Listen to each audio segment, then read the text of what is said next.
నమస్తే విజనస్కు స్వాగతం. ఈనాటి వార్తలు. జిల్లాలో పోలీస్ సెట్ ప్రవేశ పరీక్షలను ప్రశాంతంగా పూర్తి చేసినట్లు జిల్లా కలెక్టర్ చదలవాడ నాగరాణి తెలిపారు. బుధవారం జిల్లా collector Chadalavada Nagarani Bhimavaram Vishnu college, B Sita polytechnic కాలేజ్లో ఏర్పాటు చేసిన పరీక్షా కేంద్రాన్ని ఆకస్మికంగా సందర్శించారు. విద్యార్థులు పరీక్షలు రాయడానికి స్వయంగా పరిశీలించారు. విష్ణు కాలేజ్ సెంటర్కు ఎంతమంది కేటాయించారు, ఎంతమంది హాజరయ్యారు తదితర వివరాలను చీఫ్ కోఆర్డినేటర్ అడిగి తెలుసుకున్నారు. ఈ సందర్భంగా జిల్లా కలెక్టర్ చదలవాడ నాగరాణి మాట్లాడుతూ పోలీస్ సెట్ 2025 పరీక్షల నిర్వహణకు పకడ్బందీ ఏర్పాట్లు చేయడం జరిగిందని అన్నారు. జిల్లాలో మొత్తం 18 సెంటర్లో పరీక్ష నిర్వహణకు ఏర్పాటు చేయడం జరిగిందని, వీటిలో భీమవరంలో 4, తాడిపల్లిలో 2, తణుకులో 8, నర్సాపురంలో 4 పరీక్షా కేంద్రాలు ఉన్నాయని అన్నారు. జిల్లాలో 4354 మంది విద్యార్థులు, 2917 మంది విద్యార్థినులు, మొత్తం కలిపి 7254 మంది పోలీస్ సెట్ ప్రవేశ పరీక్షకు హాజరు చేసుకోగా 6489 మంది పరీక్ష హాజరయ్యారని, 782 మంది పరీక్ష గైర్ హాజరైనట్లు తెలిపారు. బుధవారం ఉదయం 11 గంటల నుండి మధ్యాహ్నం 1 గంట వరకు ఆయా సెంటర్లో పరీక్ష నిర్వహించడం జరిగిందని తెలిపారు. పరీక్షా కేంద్రాల వద్ద తగిన పోలీసు బందోబస్తు, వేసవి దృష్టిలో ఉంచుకుని వైద్య శిబిరాలు, త్రాగునీటి సదుపాయం ఏర్పాటు చేయడం జరిగిందని తెలిపారు. ప్రశాంత వాతావరణంలో పోలీస్ సెట్ ప్రవేశ పరీక్షల నిర్వహణను పూర్తి చేసిన అధికారులు, పోలీసులు, ఇతర సిబ్బందిని జిల్లా కలెక్టర్ అభినందించారు. ప్రజల సామాజిక అవసరాలకు ప్రభుత్వ ఖాళీ స్థలాలను వినియోగంలోకి తీసుకురానున్నట్లు జిల్లా కలెక్టర్ చదలవాడ నాగరాణి తెలిపారు. బుధవారం జిల్లా కలెక్టర్ కాళ్ళ మండలంలోని పెదామిరం పంచాయతీ పరిధిలోని పలు ఖాళీ స్థలాలను క్షేత్రస్థాయిలో పరిశీలించి వీఆర్ఓను వివరాలు తెలుసుకున్నారు. టాటా మార్గ్ పెదామిరం పుంత రోడ్లో 3 లేఅవుట్లను, గుడివాడ రోడ్లోని వెంకటాద్రి రాయల్ ఎస్టేట్ల లేఅవుట్లలో పంచాయతీ కేటాయించిన 10% స్థలాలు పరిశీలించారు. రానున్న వారం రోజుల్లో లేఅవుట్ల యజమానులతో సమావేశమై ప్రభుత్వ స్థలాల అభివృద్ధికి సంబంధించి చర్చించనున్నట్లు తెలిపారు. ప్రతి ఒక్కరూ ఆరోగ్యవంతమైన, ఆహ్లాదకరమైన జీవితాన్ని గడపాలనే లక్ష్యంతో ఖాళీ స్థలాలను పరిశీలించి వినియోగంలోకి తీసుకురావాలని భావిస్తున్నట్లు తెలిపారు. Adventure sports park, walking tracks, amusement park, play ground, skating court, swimming pool తదితర PCC మోడ్లో అభివృద్ధి ఆలోచన చేస్తున్నట్లు తెలిపారు. ఈ సందర్భంలో పంచాయతీ సెక్రటరీ నాగేంద్ర, VRO కుమార్ తదితరులు పాల్గొన్నారు. జిల్లాలో మే 4న నీట్ యూజీ 2025 పరీక్షను పకడ్బందీగా నిర్వహించాలని జిల్లా కలెక్టర్ చదలవాడ నాగరాణి అధికారులను ఆదేశించారు. బుధవారం కలెక్టరేట్లోని వీడియో కాన్ఫరెన్స్ హాల్ నుండి నీట్ పరీక్షలకు సంబంధించి ఏర్పాట్లపై నీట్ యూజీ అధికారులు, సూపరింటెండెంట్లు, విద్యాశాఖ అధికారులతో గూగుల్ మీట్ ద్వారా సమీక్షించారు. ఈ సమావేశంలో జిల్లా సూపరింటెండెంట్ ఆఫ్ పోలీస్ అందా నయీం హస్మి పాల్గొన్నారు. ఈ సందర్భంగా జిల్లా కలెక్టర్ చదలవాడ నాగరాణి మాట్లాడుతూ జిల్లాలో మొత్తం 2 సెంటర్లను తాడిపల్లిగూడెంలో ఏర్పాటు చేసి పరీక్ష నిర్వహిస్తున్నట్లు తెలిపారు. ఇందులో నీట్లో 1 పరీక్షా కేంద్రం, సెస్సి ఇంజనీరింగ్ కళాశాలలో 1 పరీక్షా కేంద్రం ఏర్పాటు చేయడం జరిగిందని తెలిపారు. ఈ పరీక్షల్లో మొత్తం 2100 మంది విద్యార్థులు హాజరవుతారని తెలిపారు. పరీక్ష మధ్యాహ్నం 2 గంటల నుండి 5 గంటల వరకు ఆఫ్లైన్ విధానంలో జరుగుతుందని చెప్పారు. ఉదయం 11 గంటల నుండి విద్యార్థులను పరీక్షా కేంద్రంలోకి అనుమతిస్తారని పేర్కొన్నారు. పరీక్షా కేంద్రాల పరిసర ప్రాంతాల్లో 144 సెక్షన్ విధించి కట్టుదిట్టమైన భద్రతా ఏర్పాట్లు చేయాలని పోలీస్ శాఖ వారిని ఆదేశించారు. నిరంతరం ప్రజల పక్షాన, ప్రజా శ్రేయస్సు కోసం మాత్రమే CPM పోరాడుతుందని, ఉనికిని కాపాడుకోవాల్సిన అవసరం CPMకు లేదని ఆ పార్టీ జిల్లా కార్యదర్శి JNV గోపాలన్ తెలిపారు. బుధవారం ఆయన ఒక ప్రకటన విడుదల చేస్తూ ప్రజల్లో గుర్తింపు ఉన్న పార్టీకి ఇంకా గుర్తింపు ఏంటని అన్నారు. చరిత్రలో ఎన్నో పార్టీలు స్థాపించబడి మరెన్నో పార్టీలు కనుమరుగాయని, కానీ కమ్యూనిస్టు పార్టీల్లో CPMకు ఒక ఘనమైన చరిత్ర ఉందని, శతాబ్దాలు దాటుతున్న CPM ఉనికి దేశంలోనే ప్రతిబింబిస్తోందని చెప్పారు. సమాజాభివృద్ధి అంటే ప్రజల అభివృద్ధి అని అన్నారు. CPM ప్రాంతీయ పార్టీ కాదని, దేశవ్యాప్తంగా ఉండే ఒక జాతీయ పార్టీ అని తెలుసుకోవాలని అన్నారు. CPMలో నాయకుడు వెంట తిరిగే కార్యకర్తలు ఉండరని, కార్యకర్తే నాయకుడే ప్రజా సమస్యలపై పోరాడతారని అన్నారు. ప్రస్తుత ఉప ముఖ్యమంత్రి పవన్ కళ్యాణ్పై వ్యక్తిగత విమర్శలపై కూడా ఖండించిన సందర్భాలు ఎన్నో ఉన్నాయని తెలిపారు. అలాంటి CPM పట్ల చరిత్ర తెలుసుకోకుండా ఆరోపించడం సబబు కాదని అన్నారు. తాము ప్రతి సమస్యకు పరిష్కారం ఉంటుందని అంటున్నామని, నియోజకవర్గంలో ప్రజలు ప్రత్యామ్నాయం చూడకుండా ఎలా ఇళ్లను కూల్చుతారని మాత్రమే ప్రశ్నిస్తున్నామని అన్నారు. రాష్ట్రంలో TDP కూటమి ప్రభుత్వం చెప్పేది ఒకటైతే, ఆ పార్టీలోనే ఉన్న ఎమ్మెల్యే రఘురామకృష్ణంరాజు చేసేది TDP విధానాలకు విరుద్ధంగా ఉన్నాయని గుర్తించాలని అన్నారు. అభివృద్ధి పేరుతో పేదల ఇల్లు కూల్చొద్దని, ప్రత్యామ్నాయం చూపి పక్కా ఇల్లు కట్టించాలని విజ్ఞప్తి చేశారు. ఏడాదికి ఖచ్చితంగా 1 కేజీ రొయ్యలు తినాలని, రొయ్యలు ఆరోగ్యానికి మంచివేనని రాష్ట్ర public accounts committee chairman MLA Pulapati Ramanjaneyulu అన్నారు. వీరవస్త్రంలో జిల్లా రొయ్య రైతుల ఆధ్వర్యంలో రొయ్యల అమ్మకాల కేంద్రాన్ని బుధవారం ఎమ్మెల్యే అంజిబాబు ప్రారంభించారు. ఆక్వా రంగానికి ప్రభుత్వం మేలు చేస్తుందని, ప్రాసెసింగ్ చేసి రొయ్యలను శుద్ధి చేసి అన్ని రకాల కౌంటర్లు అందించడం అభినందనీయమని అన్నారు. కార్యక్రమంలో ఎంపీపీ వీరవల్లి దుర్గాభవాని, గొట్టుముక్కల గాంధీ భగవాన్ రాజు, ఎరకరాజు చిన్నబాబు, ఎరకరాజు హరిబాబు, కడలి ప్రసాద్, జవాది బాలాజీ, కూటమి నాయకులు, కార్యకర్తలు పాల్గొన్నారు.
మన వీరవాసరం మండలంలో వీరవాసరం గ్రామంలో ఇవాళ ఆక్వా రైతులు ఒక కౌంటర్ ఓపెన్ చేయడం జరిగింది. రొయ్యలు ప్రాసెస్ చేసి క్లీన్ చేసి ఆ రొయ్యలు రెడీ కుక్ అంటే మనం పట్టుకెళ్ళిన వెంటనే కడుక్కుని వంట చేసుకోవచ్చు, ఇంకా బాగు చేయవలసిన పని ఉండదు. దాంట్లో ఉన్న నరాన్ని కూడా తీసేసి పరిశుభ్రం చేసి రెడీ పెట్టి ఉంచుతారు. ఏ కౌంట్ కావాలంటే ఆ కౌంటు, ఏ రేటు కావాలంటే ఆ రేటుకి రైతులు సప్లై చేస్తున్నారు. ఈ డొమెస్టిక్ అలవాటు చేసినట్లయితే ఆక్వా రంగం మరింత మేలు జరుగుతుంది. ఆక్వా రంగం మేలు జరగాలంటే సంవత్సరానికి కనీసం 2 కేజీల రొయ్యలు మనం తినగలిగితే మనం పండించిన పంట మనకే సరిపోతుంది. అంచేత ప్రతి ఒక్కరు కూడా దీన్ని ఉపయోగించుకోవాలి. రొయ్య ఆరోగ్యానికి మంచిది. గురువారం ఉదయం 8 గంటలకు అత్తిలి గాంధీనగర్లో పశ్చిమ గోదావరి జిల్లా కలెక్టర్ సి నాగరాణి, తన నియోజకవర్గ శాసనసభ్యులు ఆర్మీ రాధాకృష్ణ ఎన్టీఆర్ భరోసా పింఛన్ల పంపిణీని ప్రారంభించి ఇంటింటికి పింఛన్లు అందజేసే కార్యక్రమంలో పాల్గొంటారని ఎంపీడీఓ సామ్యూల్ తెలిపారు. బల్లిపాడులో వివిధ అభివృద్ధి కార్యక్రమాలకు ప్రారంభోత్సవంలో పాల్గొంటారని, ఈ కార్యక్రమంలో అత్తిలి మండలంలో గల కూటమి నాయకులు, ప్రజాప్రతినిధులు, అధికారులు, ప్రజలు పాల్గొనాలని కోరారు.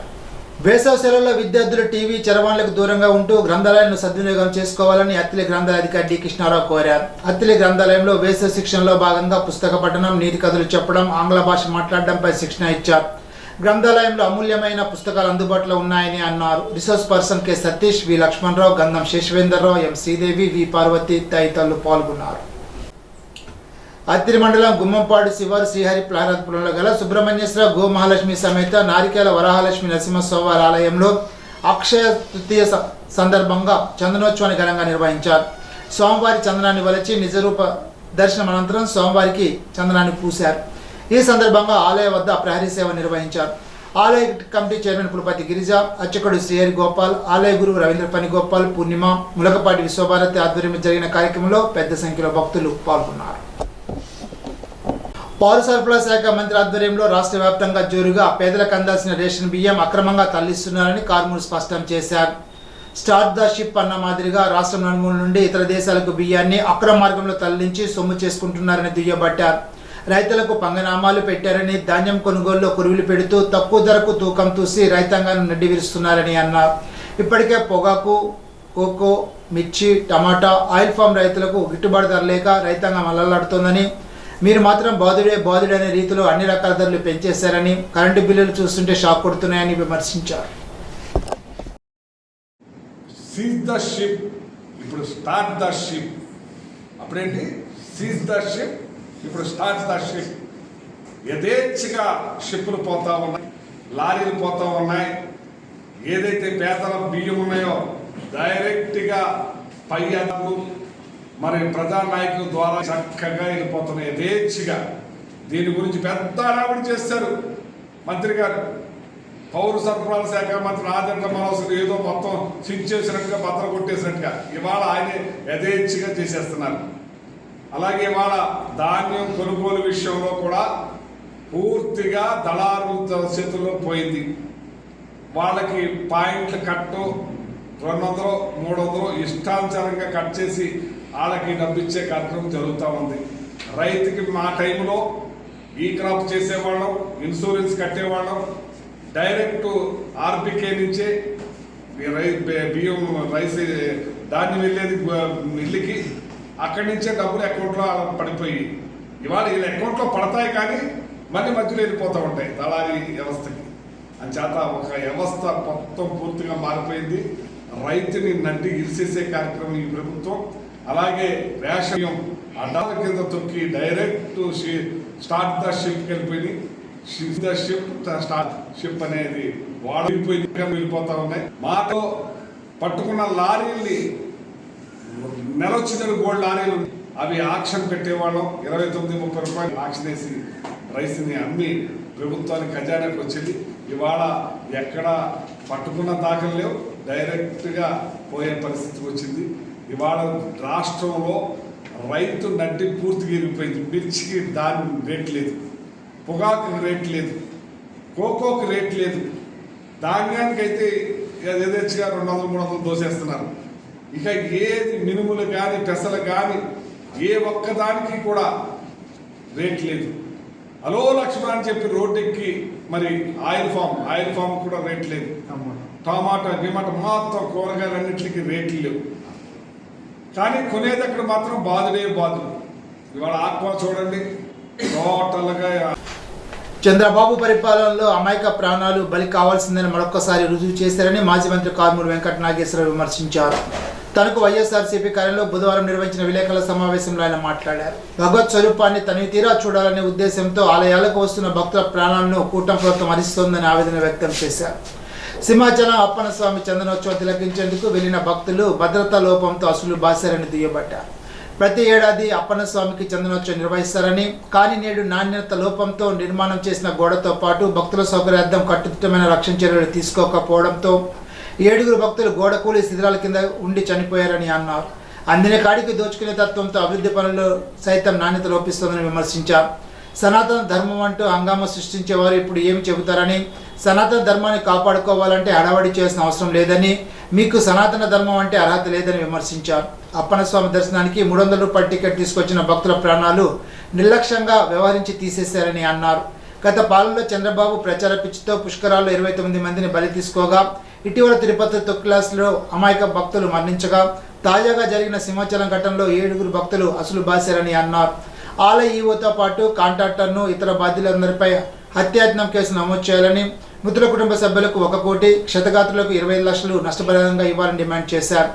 అమాయక భక్తుల ప్రాణాలే కాకుండా టీటీడీ గోవుల ప్రాణాలు కూడా తీసేస్తున్నారని, టీటీడీ చెప్పిన లెక్కల ప్రకారం ఈ ఏడాది మార్చి నెల వరకు 192 గేవులు మృత్యువాత పడ్డాయని, ఇదంతా కూటమి ప్రభుత్వం చేతకానితనమేనని మంత్రి కారుమూరి విమర్శించారు. సమావేశంలో పట్టణాధ్యక్షుడు మాసిరెడ్డి శేషగిరి, లీగల్ సెల్ సభ్యులు వెలగల సాయిబాబారెడ్డి, పంచాయతీరాజ్ వింగ్ రాష్ట్ర కార్యదర్శి వడ్డూరు సీతారాం, డీసీఎంఎస్ మాజీ డైరెక్టర్ ప్రేమించ సుబ్బారాజు, పబ్లిసిటీ వింగ్ జిల్లా అధ్యక్షులు జల్లు జగదీష్ పాల్గొన్నారు. అప్పన్న స్వామి ప్రతి సంవత్సరం చందనోత్సవం జరుగుతూ ఉంటుంది. స్వామి నిజరూప దర్శనం చూడటానికి లక్షలాది మంది జనం ఆ పుణ్యక్షేత్రాన్ని దర్శిస్తూ ఉంటారు. అటు ఒరిస్సా, అటు ఛత్తీస్గఢ్, తెలంగాణ, ఆంధ్ర నుంచి పెద్ద ఎత్తున భక్తులు ఈ చందనోత్సవంలో పాల్గొంటాం. ఆ స్వామి దర్శనం పొంది పునీతులవ్వాలని తలపిస్తూ తెల్లవారుజామునే దర్శనానికి రావటానికి ఆ రాత్రి నుంచే జనం రావటం జరుగుతూ ఉంటుంది. దానికి ఏర్పాట్లు ఎంతో బాగా చేస్తున్నాం, బాగా చేసేసాం, ఎక్కడ ఏ ఇబ్బంది లేకుండా చూస్తున్నామని చెప్పి దాన్ని చెప్పడం జరిగింది. తీరా చూస్తే నిష్కారణంగా ఒక ఫ్యామిలీకి సంబంధించే 4 ఇంకా 3 కలిపి 7 మంది సజీవ సమాధి అయిపోయిన పరిస్థితి. చిన్నపాటి వర్షానికి మరి అక్కడ ఒక గోడ 4 రోజులే 5 రోజులు అయింది ఆ గోడ కట్టి. కనీసం క్యూరింగ్ చేశారో లేదో కూడా తెలియదు. ఏదైనా కన్స్ట్రక్షన్ అయిన గోడమ్మట జనాన్ని పంపించే పని చేయకూడదనే ఆలోచన కూడా లేకుండా వాళ్ళ ప్రాణాలను నిష్కారణంగా తీసే విధంగా ఆ క్వాలిటీ లేని అనామకు గోడకి ద్వారా ఆ లైన్ పెట్టి 300 రూపాయల లైన్ పెట్టి ఆ జనం చనిపోవటానికి కారకులయ్యారు ఆ కాంట్రాక్టరు, ఆ ఈవో. ఆ కాంట్రాక్టర్ ఈవో మీద ఇమ్మీడియట్లీ చర్యలు తీసుకోవాలని చెప్పి నేను కోరుతున్నాను. కేసు పెట్టి ఏం చేద్దంటే అటెంప్ట్ టు మర్డర్ కేసు కూడా పెట్టాలని చెప్పి నేను కోరుతున్నాను. ఈ కూటమి ప్రభుత్వం వచ్చిన కాడి నుంచి కూడా అసలు ఒక భక్తి, ఒక దేవుడు అనే ఆలోచనే లేకుండా వీళ్ళ రాగానే మొదలెట్టారు. వెంకటేశ్వర స్వామి దగ్గర నుంచి లడ్డూ ప్రసాదం, జంతు కళేబారాలని ఇన్ని అంటే ఈ దేవుణ్ణి కూడా రాజకీయాల్లో వాడుకుంటానికి మొదలెట్టేశారు వీళ్ళు. ఆ దేవుణ్ణి వాడుకుంటాం మొదలెట్టాకే ఈ పరిస్థితి సంభవించిందని చెప్పి ఈ సందర్భంగా తెలియజేస్తున్నాను. కష్టజీవికి ఇరుప్రక్కలా వాడే కవి అని మహాకవి శ్రీశ్రీ అన్నాడని, కార్మికుల గురించి, కర్షకుల గురించి తన రచనలో ప్రస్తావించి వారి కష్టాన్ని తొలగించుకోవడానికి పోరాటం ఒకటే మార్గమని శ్రీశ్రీగా ప్రసిద్ధుడైన శ్రీరంగం శ్రీనివాసరావు తన సాహిత్యం ద్వారా తెలియచెప్పి గొప్ప అభ్యుదయవాది విప్లవ కవి శ్రీశ్రీ అని శ్రీశ్రీ సేవా విజ్ఞాన కేంద్ర చైర్మన్ పి దక్షిణమూర్తి అన్నారు. శ్రీశ్రీ 115వ జయంతి సందర్భంగా తణుకు అమరవీరుల భవనంలో జరిగిన కార్యక్రమంలో ఆయన మాట్లాడుతూ శ్రీశ్రీ యుద్ధాన్ని వ్యతిరేకించాడని, మతోన్మాదాన్ని నిరసించాడని, పేదవాళ్ల బ్రతుకులు బాగుపడాలని ఆకాంక్షించాడని, ఆయన ఆశయాన్ని ముందుకు తీసుకువెళ్ళడానికి శ్రీశ్రీ సేవా విజ్ఞాన కేంద్రం నిర్వహించే ఉచిత కంప్యూటర్ కోర్సులు, టైలరింగ్ కోర్సులు, ఉచిత న్యాయ సలహాలు వినియోగించుకోవాలని కోరారు. రిటైర్డ్ ఆంగ్ల భాష అధ్యాపకులు, సినీ క్యారెక్టర్ ఆర్టిస్ట్ కోట రామప్రసాద్ శ్రీశ్రీ జీవిత విశేషాలు వివరించారు. శ్రీశ్రీ వ్రాసిన మహాప్రస్థానం కవితా సంకల్పం నుండి ప్రతిజ్ఞ అనే కవితను చదివి వినిపించారు. ప్రముఖ న్యాయవాది కామనూను స్వామి శ్రీశ్రీ చిత్రపటానికి పుష్పాలంజలి ఘటించారు. శ్రీశ్రీ విజ్ఞాన కేంద్రం కోశాధికారి బాలోత్సవం అధ్యక్షులు పివెల్ నరసింహారావు, శ్రీశ్రీ సేవా విజ్ఞాన కేంద్ర సభ్యులు బాలోత్సవ కోశాధికారి AVS Sesha Babu, retired post master Akela Subrahmanyam, CIT జిల్లా కార్యదర్శి పివి ప్రతాప్, పి రాజలక్ష్మి, గార రంగారావు, పిఎస్ఆర్ ప్రసాద్, అడగల అజయ్ కుమారి తదితరులు పాల్గొన్నారు.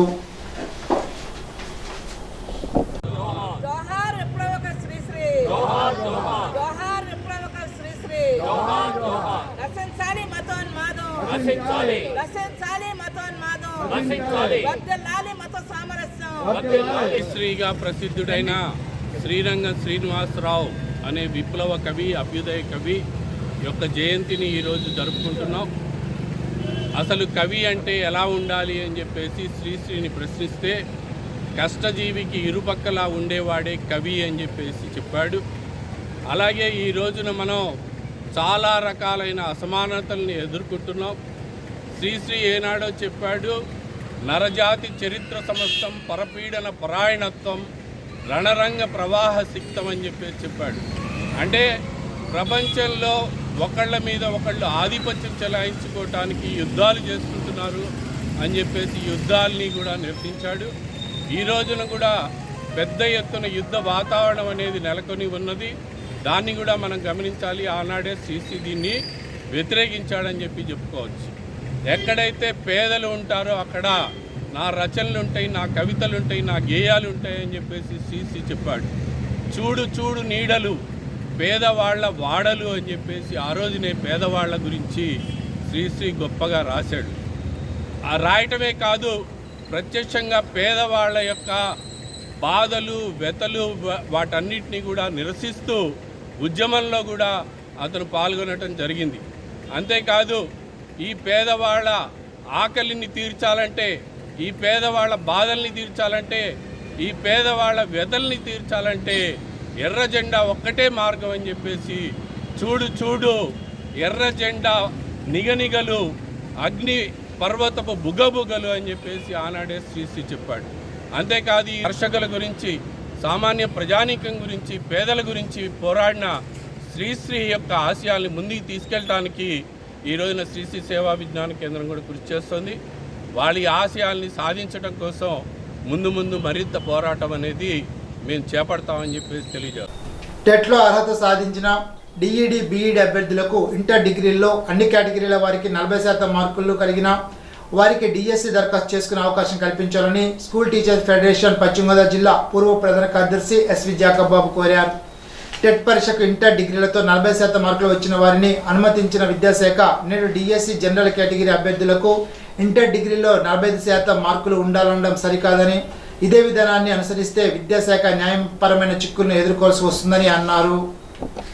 ఇప్పుడు ఒక చిన్న బ్రేక్.